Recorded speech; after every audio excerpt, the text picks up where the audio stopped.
ఏమిటి అంకుల్ ఇలా అయ్యి నేను మాట్లాడతాను. ఏమిటి మాట్లాడతావమ్మా నువ్వు వీడితో? పెళ్ళి అంటున్నాడు, గర్భాధానం అంటున్నాడు, ఇప్పుడేగా ఒక్కోటి బయట పడుతున్నది. ఉండు బాబు, పెళ్లి గర్భాధానం ఎవరితో? అంకుల్ నువ్వు ఉండమ్మా కాసేపు.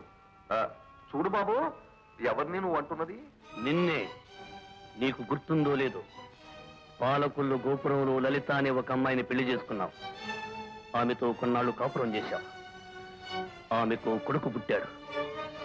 నేనే వాడు. ఆ అమ్మాయి గోదావరిలో దూకి ఆత్మహత్య చేసుకోబోయిందా? ఏమిటన్నయ్యా? ఏముందమ్మా, వాడు పెద్దాపురంలో ఒక అమ్మాయిని ప్రేమించాట, సామలకోటలో జరగవలసినవన్నీ జరిగిపోయాట. ఆ అమ్మాయి ఇప్పుడు గోదావరిలో దూకడానికి రాజమండ్రి బ్రిడ్జి మీద నిలబడి రెడీగా ఉందిట. ఇలా అయ్యి అంకుల్. ఏమిటి మాట్లాడతావమ్మా? వాడు హత్య అంటున్నాడు, ఆత్మహత్య అంటున్నాడు. చూడు బాబు, నేను వయస్సులో నీ